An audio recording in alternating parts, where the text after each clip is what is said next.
राजकीय, सामाजिक, आध्यात्मिक, शैक्षणिक, शेतीविषयक बातम्यांसाठी आदर्श भारत माझा सदैव न्याय हक्कासाठी आपल्यासोबत तथा संस्कृती कार्य मंत्री सन्माननीय आशिष शेलार यांना सगळे विनंती करतो की महोदय आपण आपल्या अमृतमय वाणीतून आमच्या या युवा वर्गाला दिशादर्शन करावं, त्यांच्याशी संवाद साधावा, त्यांना उपकृत करावं.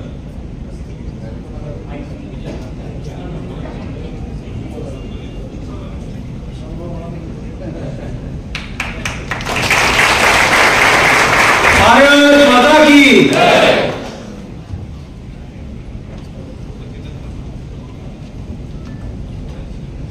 मंचावर उपस्थित सन्माननीय माजी खासदार रामशेठ ठाकूरजी, आमचे वरिष्ठ नेते माजी सभापती कोकण म्हाडाचे बाळासाहेब पाटीलजी, आमदार प्रशांत ठाकूरजी, आमदार विक्रम पाटीलजी, अविनाश मोरेजी, सुरेश ठाकूरजी, प्रीतम म्हात्रेजी, आनंद ढोळेजी आणि उपस्थित सर्व युवा विद्यार्थी मित्रमैत्रिणी, या कार्यक्रमाचं नाव युवा संवाद असेल.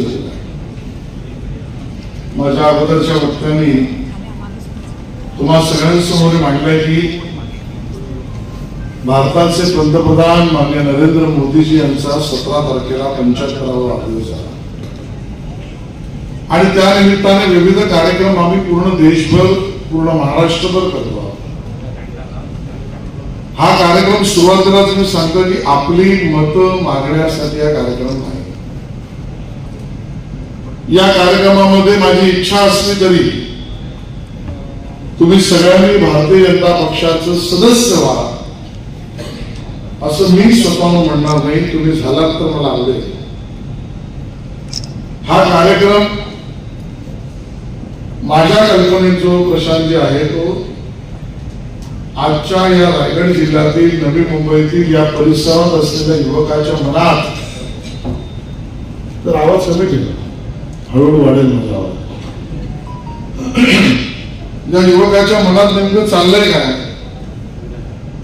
तुम्ही इथे बसलेली सगळी जी युवा पिढी आहे, युवक आहात, हे आता ज्युनियर कॉलेज, सिनियर कॉलेज, काही व्यवसाय, काही आपापल्या पद्धतीने रोजगार, काही कला, काही संस्कृती, काही नृत्य, काही नाट्य, काही रील्स अशा बनवणारा हा वर्ग आहे. आणि मग बरेचदा लक्षात येतं की या आपल्या वर्गाकडे तुमच्या मनात नेमकं काय चाललंय हे समजण्याची आम्ही प्रयत्न करत नाही.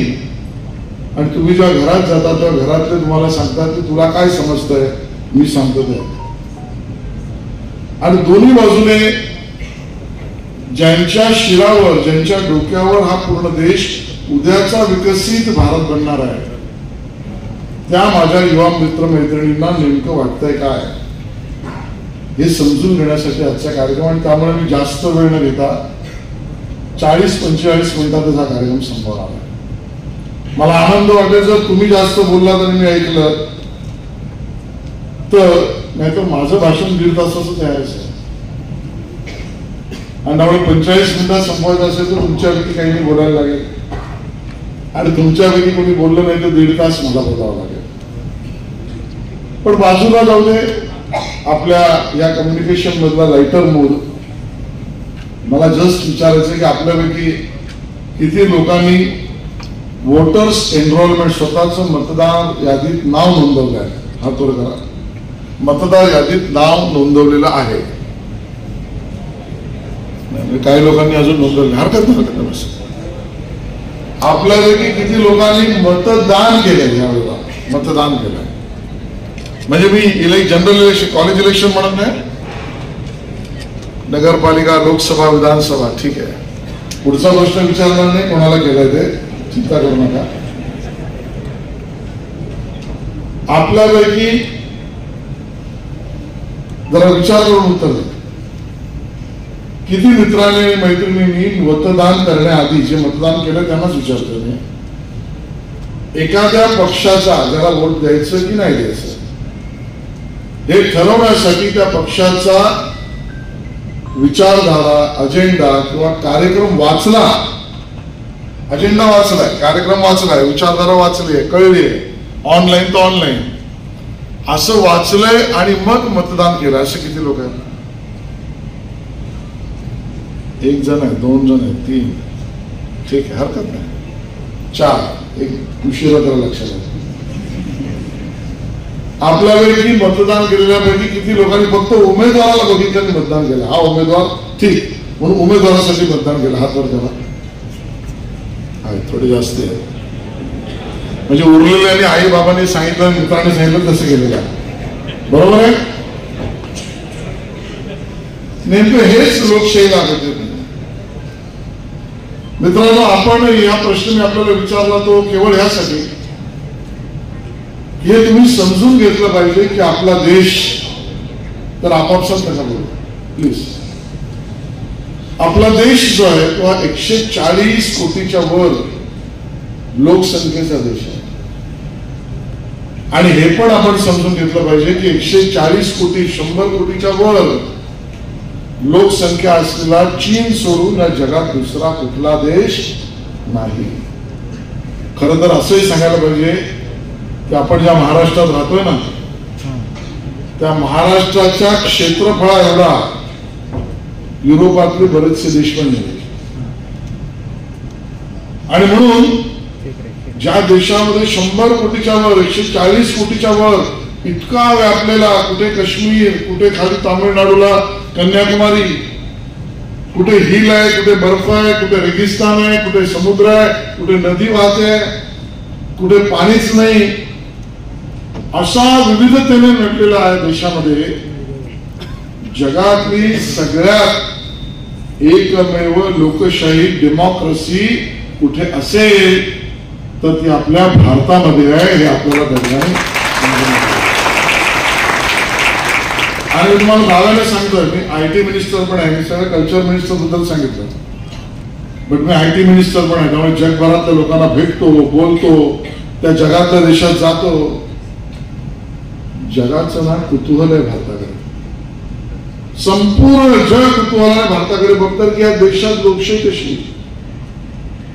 काही मैल गेल्यावर माणसाची बोली भाषा बदलते, हेल बदलतोय, टोन बदलतोय, बोलण्याची पद्धत बदलते, कपड्याची पद्धत बदलते, जेवणाची पद्धत बदलते, अगदी नाचण्याची पद्धत सुद्धा बदलते, गाण्याची पद्धत सुद्धा बदलते. या देशामध्ये कुठे नॉर्थ ईस्टला मंगोलियन फीचर आहेत चेहऱ्याचे, कुठे रंग वेगळा आहे, कुठे बोली भाषा वेगळी आहे, तरी या देशामध्ये एक राऊंड या देशातली लोकशाही टिकली आहे. कशी हळूहळू तुम्ही जसे मोठे व्हाल आणि जसं जसं या विषयातले लेख वाचाल, माहिती कळेल, तुम्हाला लक्षात येईल की जग कुतूहलाने बघतोय. पण त्याचं उत्तर एका वाक्यात द्यायचं झालं तर या जगात भारतात लोकशाही टिकली त्याचे कारण या देशामध्ये संस्कार नावाची गोष्ट आपल्या घरातूनच आपल्या मुलांना मुलींना मिळण्याची व्यवस्था आहे. लोकशाही टिकली याचं कारण परमपूज्य भारतरत्न डॉक्टर बाबासाहेब आंबेडकर यांच्या नेतृत्वात बनलेल्या संविधान समितीने उत्कृष्ट संविधान आपल्या सगळ्यांना बनवले.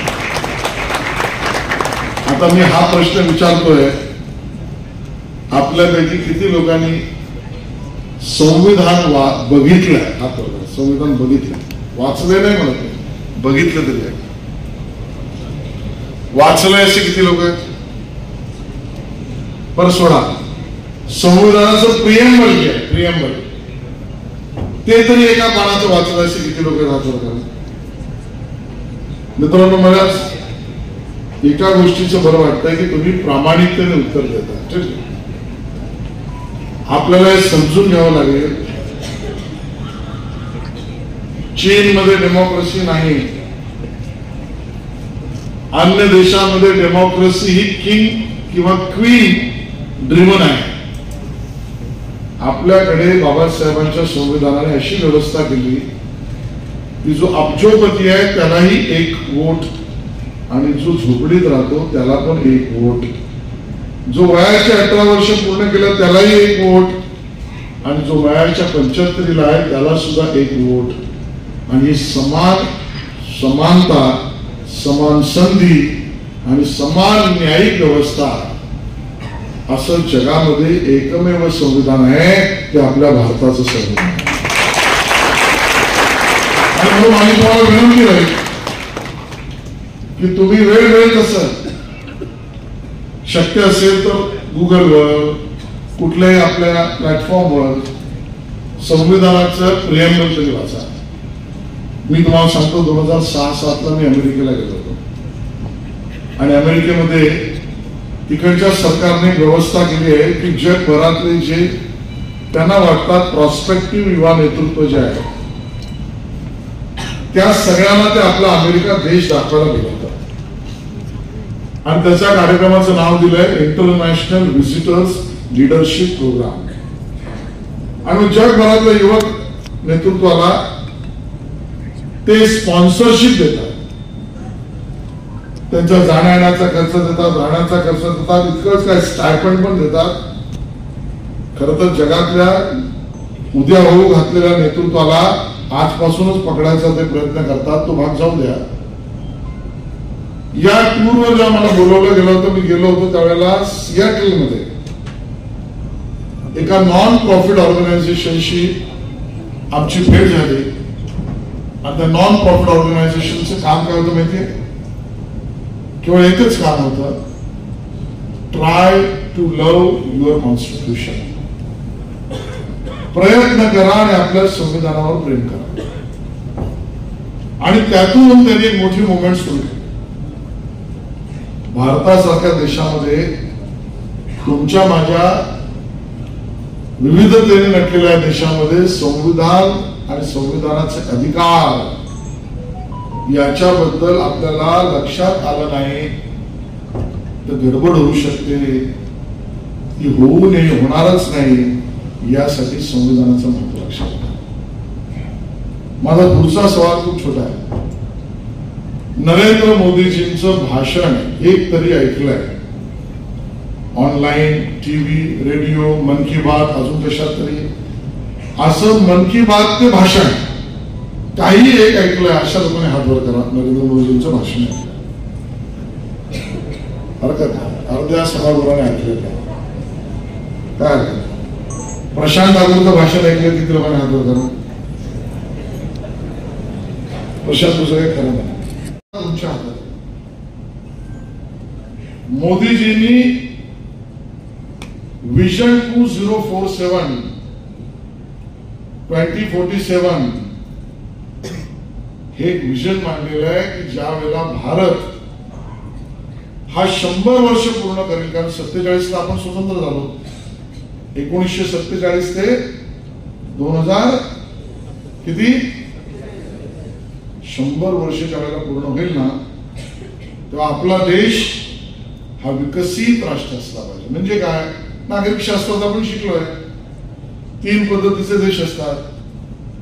एक अविकसित, दुसरे विकसनशील आणि तिसरे विकसित. एक अंडर डेव्हलप, दुसरे डेव्हलपिंग आणि तिसरे डेव्हलप्ड.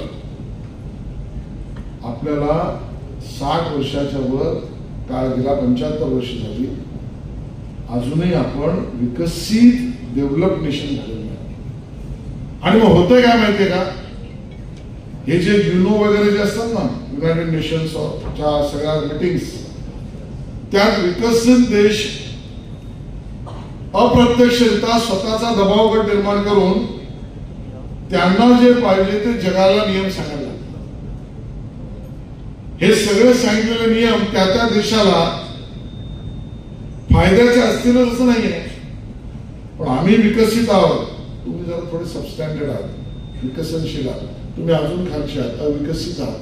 हे बोलत नसते पण वागवतात तसं.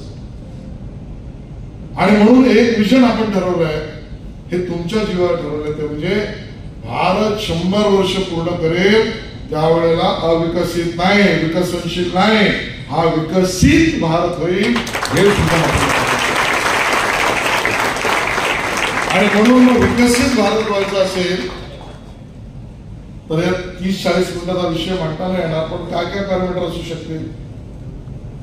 समाज चांगला आहे, विद्यार्थ्यांच्या शिक्षणाची व्यवस्था आहे, शिक्षणानंतर संशोधनाची व्यवस्था आहे, संशोधनानंतर त्यांच्या हाताला काम मिळण्याची व्यवस्था आहे, स्वतःची इनोव्हेटिव्ह एंटरप्रेन्योरशिप सृजनशीलता याला वाव आहे, आपल्या अर्थसंकल्पामध्ये ताकद आहे, आपल्या करन्सीवर पैशावर रुपयावर लोकांचा विश्वास आहे, बेरोजगारीचा दर घटत आहे, शेतकऱ्यांच्या हाताला काम मिळत आहे, त्यांना कुठेही नुकसान होत नाही, माता भगिनीवर कुठलाही अन्याय होणार नाही आणि अशा वेगवेगळ्या प्रकाराने समान संधी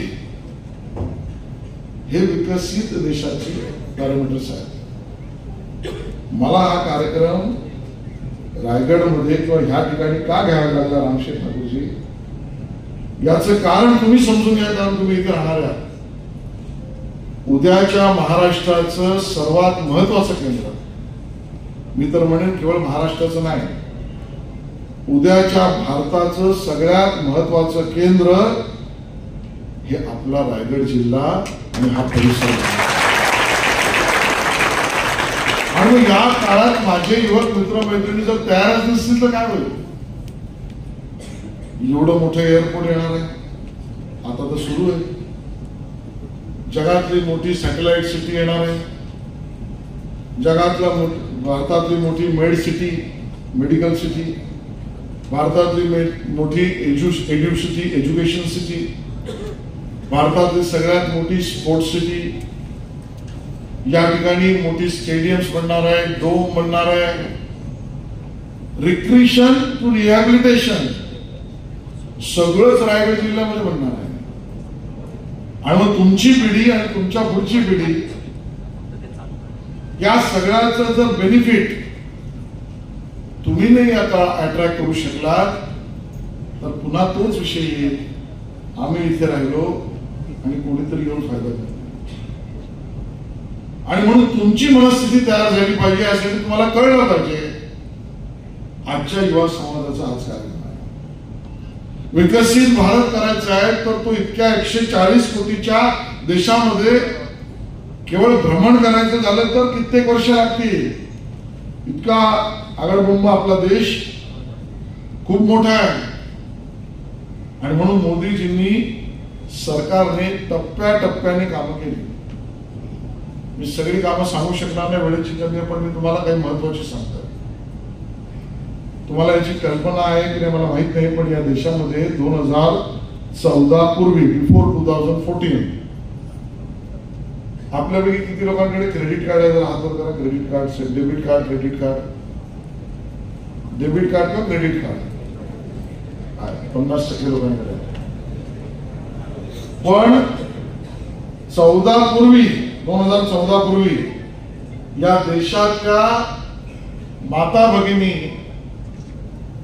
यांच्याकडे बँकेचं पासबुक हे केवळ 7% 7% भगिनी, ओनली 7%. जणू काही बँकेचा पैसा, बँकेचा दरवाजा हा 140 कोटी पैकी जर 70 कोटी माझ्या भगिनी असतील तर त्यापैकी 60-65 कोटी भगिनींना बँकेचा दरवाजा त्यांच्यासाठी नाही. कसा विकसित झाला? मग मोदीजींनी पहिलं सरकारी काम केलं ते म्हणजे फायनान्शियल इन्क्लुसिव्हनेस, आर्थिक समावेश करणं. म्हणून जन धन अकाउंट ही मोठ्या प्रमाणात भगिनींची त्या ठिकाणी ओपन केली. 2014 पूर्वी 7 कोटी होते, 2014 ते 25 ते 7 सोडून अजून 22 कोटी महिलांचे अकाउंट उघडले आणि फायनान्शियल इन्क्लुजन. मग आता लक्षात येतं त्याचे फायदे. ज्या कोणाला स्कॉलरशिप मिळते ना त्याचे पैसे थेट अकाउंटवर येतात. कुठल्या शेतकऱ्याला तुम्ही विचाराल ना, दर 3 महिन्याने मोदीजीचं सरकार जे PM सन्मान निधी पाठवतं ते थेट अकाउंटवर येतं. आता आपल्या लक्षात येईल की आजकाल प्लास्टिक करन्सी चालली, कुठे कुठे कॅश घेत पण नाही. आणि प्लास्टिक करन्सी पण सोडा, आता पेटीएम, भीम आणि बाकी ऍपवरच पेमेंट करतो की नाही. भाजीवाला पण करतोय. 14 पूर्वी रिक्षावाला, भाजीवाला कोणाकडेही ऍप ही फायनान्शियल मोठी इन्क्लुझिव्हनेस आहे. आणि म्हणून जगाचं आश्चर्य आहे की या देशामध्ये ट्रान्झॅक्शन, पैसे जाणं आणि येणं हे जवळजवळ 7-8 हजार कोटीच्या वर हे विदाऊट कॅश देता चाललंय. असा देश जगात कुठला नाही. आणि म्हणून भ्रष्टाचाराला आळा बसलेला आहे. पूर्वी काय व्हायचं माहितीये, त्या पंतप्रधानांचं नाव घेत नाही, तुम्ही गुगल केलं तर तुम्हाला सर्च केलं. त्या पंतप्रधानांच्या काळामध्ये असं होतं, ते म्हणायचे की मी तिथून जर 20 रुपये पाठवले दिल्लीवरून, तर ते तिथून ज्या व्यक्तीसाठी पाठवले तिच्यापर्यंत पोहोचेपर्यंत किंवा त्याच्यापर्यंत पोहोचेपर्यंत 20 रुपयाचे 2 रुपये होतात, 18 रुपये निघून जातात.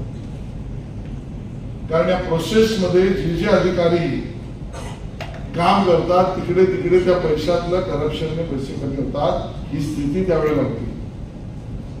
आणि विकसित भारत करायचा म्हणून मोदीजींनी सांगितलं की नाही, तुझा अधिकार जर आहे की तुला तुझे पैसे स्कॉलरशिपचे मिळाले पाहिजेत, तर मधला दलाल चालणार नाही. दिल्लीवरून एका बटन मध्ये पैसे निघतील, तुझ्या अकाउंटवर पैसे पोहोचतील. तुझ्या पैशातल्या चोरी करणारे दलाल मी कापून टाकीन. ही भ्रष्टाचार विरहित व्यवस्था. मला इथं मोठ्या प्रमाणात माझ्या भगिनी दिसत आहेत. तुम्हाला तुमचं वय असं आहे की पूर्वीचं माहित नाही. मला कधी कधी भीती वाटते, कारण तुमच्या तारुण्यामध्ये तुम्ही एकच प्रधानमंत्री बघितलाय, तो मोदीजी. आणि त्यामुळे त्या आधीचे कुठलेच प्रधानमंत्री न बघितल्यामुळे तुम्हाला तुलनाच करायला मिळणार नाही. आणि त्यामुळे आज जे दिसतं त्याच्यावर तुमची मत आहे ती स्वाभाविक आहे. पण पूर्वी काय व्हायचं माहितीये की तुम्ही जर कुठे सरकारी नोकरीला गेलात, LIC असेल, BMC असेल, मंत्रालय असेल, MSRDC असेल, सिडको असेल, म्हाडा असेल, अजून कुठेही, तर पूर्वी लेखी परीक्षा व्हायची. त्या लेखी परीक्षेत जे पास होतील त्यांची तोंडी परीक्षा व्हायची. त्या तोंडी परीक्षेनंतर एक इंटरव्ह्यू व्हायचा. त्यानंतर मुलं सिलेक्ट किंवा मुली सिलेक्ट केली जायची. आणि मग काळ असा आला होता त्या काळात की ज्या बिचारा माझ्या अडलेल्या माझ्या भगिनी आहेत, त्यांना नोकरी हवीच आहे, घरातली अडचण बघता, तर या परीक्षा लेखी परीक्षेत पास झाली, उत्तम मार्क मिळाले, तोंडी परीक्षेत पण पास झाली, पण इंटरव्ह्यूला एकदा तिच्याशी भ्रष्टाचार तरी व्हायचा किंवा दुसरा तिच्याशी भ्रष्ट व्यवहार व्हायचा. ती तिच्या चारित्र्याशी तिला कॉम्प्रोमाइज करायला लागायचा, कारण नोकरी हवी आहे. आणि मग गुणवत्ता असताना पण भ्रष्टाचार आणि भ्रष्ट आचार यामुळे माझ्या माता भगिनी त्या काळात काही पिढीला गेल्या. तो काळ काँग्रेसच्या काळात मी बघितला. मोदीजींनी निर्णय केला, यापुढे सरकारी नोकरीत लेखी परीक्षेत तोंडी परीक्षेत पास झाल्यावर आवश्यकता असेल तिकडे तोंडी इंटरव्ह्यू घेऊन माझ्या भगिनीच्या कॅरेक्टरशी कॉम्प्रोमाइज आणि कॅरेक्टर बरोबर करप्शन या दोन्हीला आळा घालू. इंटरव्ह्यू ॲबॉलिश, डायरेक्ट नोकरी. हे निर्णय आपल्याला सगळ्या विकसित भारतामध्ये प्रामाणिकतेने करायला लागते. तुमच्यापैकी किती लोकांनी चंद्रावर गेलेला तो सगळा आपल्या सायंटिस्टने केलेला पराक्रम बघितला? जर हात वर करा. चंद्रावर गेलेलं यान बघितलंय ना? आता तुम्हाला या गोष्टीचं आश्चर्य वाटेल, 2014 पूर्वी सॅटेलाइट सोडायचं असेल ना एखादं सॅटेलाइट, तर दुर्दैवाने भारताचं सॅटेलाइट सोडायसाठी युरोपमध्ये जायला लागायचं, अमेरिकेला जायला लागायचं, रशियाला जायला लागायचं. आपल्या शास्त्रज्ञांकडे ताकद होती, व्यवस्थांची कमी होती, सरकारी इच्छाशक्तीची कमी होती, म्हणून सॅटेलाइट सोडायला सुद्धा विदेशात जायला लागायचं. आता एकाच वेळेला, नीट समजून घ्या, एकाच वेळेला 103 सॅटेलाइट एकत्र सोडण्याची किमया भारताने जगाला शिकवली. चंद्रावर दक्षिण पोलला जाणार भारत एकमेव देश निघाला. आज सगळ्यात जास्त खर्च मित्रांनो आपल्या देशाचा जो होतो ना, तो संरक्षणावर होतो. म्हणजे काय? आपले जे जवान, मिलिटरी, आर्मी, नेव्ही, एअरफोर्स यांना जे शस्त्र लागतं ते शस्त्र एक काळ असा होता की भारतात बनतच नव्हतं किंवा कमी बनत होतं. आणि त्यामुळे तो दारुगोळा आणि शस्त्र, आर्म्स, एम्युनिशन्स आपल्या सैनिकांना घेण्यासाठी आपल्याला दुसऱ्या देशाकडे जायला लागत होतं की तुम्ही बनवून द्या, आम्ही पैसे देतो. आता तुम्ही मला सांगा, एखादा देश तोच शस्त्र बनवून देईल, त्याच देशाशी युद्ध झालं तर त्याला तुमचं सिक्रेट आधीच कळेल की नाही कळेल. पण मोदीजींच्या सरकारने आत्मनिर्भर भारत म्हणजे यापुढे आम्ही प्रयत्न हा करू की शस्त्र निर्मिती आणि डिफेन्स इक्विपमेंटची निर्मिती ही बाहेरच्या देशाकडून आणणार नाही, आम्हीच या देशात बनवू. आणि त्याच पद्धतीने आत्मनिर्भर भारतामध्ये जगात एका वर्षात जास्त डिफेन्स प्रोडक्शन करणारा देश जगात 1 नंबरचा कोण झाला तर तो आपला भारत देश झाला. मी तुम्हाला या गोष्टी सांगत राहिलो तर बराच वेळ जाईल. मला शेवटच्या मुद्द्यावर पुन्हा यायचंय की आत्मनिर्भर, स्वदेशी आणि स्वाभिमानी भारत हा स्टार्टअप, स्टँडअप, MSME तुमच्या आंतरप्रेनरशिपला, सृजनशीलतेला, तुमच्या आत्मिक गुणवत्तेला आणि त्या ठिकाणी मदत करणारा देश आता जगात ओळख आहे. माझी विनंती आहे तुम्हाला की जगातला सगळ्यात युवा देश हा आपला भारत देश आहे, ज्यामध्ये सर्वात जास्त युवकांचा टक्का पण आणि युवकांची संख्या पण असलेला आपला भारत देश. आणि म्हणून तुम्ही इतके वर्ष ज्या भारत देशासाठी ज्यांनी बलिदान दिलं त्या सगळ्यांची स्वप्न पूर्ण करणारे डोळे हे तुमचे आहेत. तुम्ही नम्रपणे या गोष्टीला विचार करावा. आज जगामध्ये चाललंय काय? रशिया युक्रेन मध्ये लढाई चालू आहे, इस्रायल गाझामध्ये लढाई चालू आहे. आजूबाजूच्या देशांकडे बघितलं तर लक्षात येईल बांगलादेशच्या पंतप्रधानाला पळून जावं लागलं आणि पाकिस्तानच्या तत्कालीन पंतप्रधानाला जेलमध्ये जावं लागलं. श्रीलंकेमध्ये डेमोक्रेसी गेली आणि नेपाळचं तर तुम्ही बघितलंच असेल. या परिस्थितीत सुद्धा भारत, आपला देश हा जगासमोर लोकशाही पद्धतीने उभा आहे. आणि याचं श्रेय हे समस्त भारतीयांना, आजच्या युवकाला आणि नरेंद्र मोदीजींनी चालवलेल्या कार्यक्रमातून विकासाच्या पायाभरणीला आहे.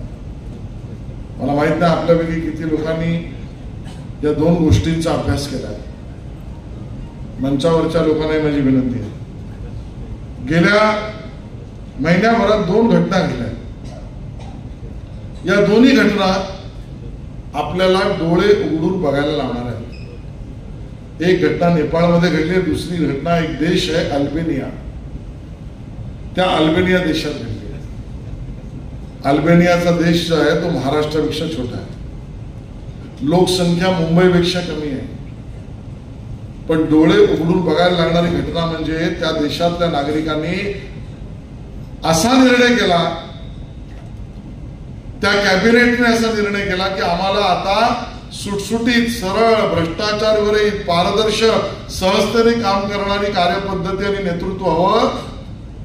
म्हणून अल्बेनिया देशाने जगात पहिल्यांदा असा निर्णय केला की त्या देशाचा अर्थमंत्री हा कुठल्या व्यक्तीला नाही केला, एका रोबोटला केला, यंत्रमानवाला केला. आणि डेली नावाचे एक यंत्रमानव बनवून हे महिला नाव दिलं. या देशातला पहिला मंत्री यंत्रमानव, रोबोट केला. माणसाचा माणसावरचा विश्वास संपला. डोळे उघडून बघणारी पहिली घटना आहे. नेपाळच्या घटनेचा सुद्धा तुम्ही अभ्यास केला पाहिजे, या घटनेतून शिकलं पाहिजे. केवळ 4 सर्च इंजिन्स किंवा प्लॅटफॉर्म्स याचा उपयोग करून एका देशाला अस्थिर केलं. भारतात असली अस्थिरता येऊच शकत नाही. पण जे घडतंय ते उघड्या डोळ्याने आपण पाहिलं नाही तर अडचण होईल म्हणून सांगतोय. खरं तर निर्णय नेपाळच्या सरकारने कोणाची बाजू घेत नाही. नेपाळच्या सरकारने निर्णय काय केला, जे विविध 26 सोशल मीडिया प्लॅटफॉर्म आहेत, फेसबुक आहे, टिकटॉक आहे, ट्विटर आहे, व्हॉट्सअप आहे, अजून जे काय हे सगळे 26 सोशल मीडियाचे प्लॅटफॉर्म आहेत, ते नेपाळमध्ये जर तुम्ही व्यवसाय करत असाल तर तुम्ही नेपाळमध्ये ऑफिस उघडा. तुम्ही नेपाळमधनं जर पैसा कमवत असाल तर नेपाळ म्हणून आमच्या राष्ट्राला 5% त्यातला रेव्हेन्यू द्या. पण या सोशल मीडियावर काम करणाऱ्या काही मंडळींनी त्याचा प्रचार कसा केला की आमच्या बोलण्याच्या अधिकारावर गदा आहे, ही आम्हाला व्यक्त होण्यावर गदा आहे. आणि मग 4 प्लॅटफॉर्म, जसं मी यंत्रमानव म्हटलं, रोबोट, यांनी एक देश उद्ध्वस्त केला. आपल्यापैकी बऱ्याच लोकांना माहिती आहे, ट्विटरवर ट्रेंडिंग नावाचा एक प्रकार आहे. एकाच वेळेला एकच पद्धतीचा विषय वेगवेगळ्या भाषेत, वेगवेगळ्या ठिकाणाहून, वेगवेगळ्या पद्धतीने एकच हॅशटॅग वापरून केला तर त्याला ट्रेंड म्हणतात. बरोबर आहे की नाही? या मंडळीने ज्यांना तो देश अस्वस्थ करायचा होता त्यांनी 30 शब्दामधलं एक वाक्य, हॅशटॅग रिस्टोर अवर व्हॉइस, असा करून कुठलाही विषय त्या ठिकाणी जनतेत गरम नसताना विविध सर्च इंजिन मानून तो ट्रेंड केला. आणि मग न्यूयॉर्क टाइम्सला वाटायला लागलं की या देशामध्ये बोलायची बंदी आहे. जगभरातल्या वर्तमानपत्रांनी खरं नसताना सुद्धा या ट्रेंडमुळे त्या देशाबद्दल आर्टिकल लिहायला सुरुवात केली. ही मंडळी तिकडे थांबली नाही. टिकटॉक आपल्याकडे बॅन आहे, पण टिकटॉक तिकडे जे पार्शल चालू आहे त्या टिकटॉकवर एक चांगलं इंटरेस्टिंग सर्च आहे. ते म्हणजे तुम्ही एखादा व्हिडिओ 7 सेकंदाच्या वर बघितला तर ते ब्रेनलेस मशीन कॉम्प्युटराइज आहे, ते विचार करतं की हा जास्ती वेळ बघितलाय, that means there is something in it. आणि मग टिकटॉक फॉर यू असं जास्त बघितलेला तो व्हिडिओ स्वतःहूनच सगळ्यांना दाखवायला सुचतो. एक मुलगा येतोय, त्याला गोळी घातलीय, तो मरून पडलाय, त्याचा कॅमेरा तुटलाय, असा इफेक्ट 2 व्हिडिओ त्या मंडळींनी केला. आणि तो व्हिडिओ 12 सेकंदाचा केला. 3400 वेगवेगळ्या ठिकाणचे कॉम्प्युटर्स व्यवस्थेतून हॅक करून तो व्हिडिओ जास्ती बघितला जातोय असा निर्माण केला. ब्रेनलेस टिकटॉकने तो फॉर यू मध्ये टाकला. जो आंदोलनात पण नव्हता, जो घरात बसलेला पण होता, त्याला वाटायला लागला, अरे इथे तर लोकांना, युवकांना मारलं जात आहे, कॅमेरा फोडले जात आहेत, तोही रस्त्यावर उठला. जगाला ट्विटरच्या ट्रेंडने त्यांनी बळकावून टाकलं. टिकटॉकने देशातल्या नागरिकांना उद्दीपित केलं. आणि फेसबुकचे एक प्रोव्हिजन आहे, तुम्हाला माहित असेल की आपण आजकाल फक्त लाईकच करतो, पण जर तुम्ही इमोजी अँग्री मॅनचा टाकला, अँग्री फेसचा, तर फेसबुक असं ब्रेनलेस कॉम्प्युटर व्यवस्था आहे की त्या लाईक पेक्षा इमोजी अँग्री फेसचे टाकलेले तो सर्च करतो आणि त्याला वाटतं हा विषय गंभीर आहे, तो स्वतःहूनच त्याचं प्रमोशन करतो. या सगळ्या मंडळींनी त्यांच्या सरकारच्या सगळ्या निर्णयाच्या खाली इमोजी टाकला, अँग्री फेस टाकला, अँग्री फेस टाकला आणि फेसबुकने तो प्रमोट केला. सरकारच्या विरोधातल्या भावना प्रमोट, टिकटॉकच्या व्हिडिओमुळे लोकांना उद्दीपता आणि ट्रेंडमुळे ट्विटरच्या जगभराला वाटलं हे संपलं. 45 दिवसात एक देश उद्ध्वस्त झाला. आणि मग प्रधानमंत्री निवडला तो कसा? तोही चॅट जीपीटीवर एआयच्या माध्यमातून कोण पुढे आहे त्यातून निवडला. समाज माध्यमांच्या मी विरोधात नाहीये, त्याच्या वापरण्याच्या मी विरोधात नाहीये, पण आपल्याला हे लक्षात घ्यायला लागेल की आपण संविधान, संविधानिक व्यवस्था, मतदान, मतदार, प्रधानमंत्री व्यवस्थेतली भाषणं हे जर न ऐकता सोशल मीडियाच्या आधारावर मत बनवू लागलो तर अल्बेनिया सारखा मंत्री इथे यंत्रमानव बनेल आणि नेपाळ सारखा आपला देश उद्ध्वस्त करणाऱ्यांची मनीषा जागृत होईल. आणि म्हणून आजच्या युवा संवादातून तुम्ही सगळ्यांनी या सगळ्या गोष्टीचा विचार करावा आणि सजग आणि सतर्क नागरिक बनावं, एवढाच सांगण्याचा प्रयत्न आहे. तुमची मी 40 मिनिटं घेतली होती, ते आता पूर्ण झाली आहेत. जय हिंद, जय महाराष्ट्र.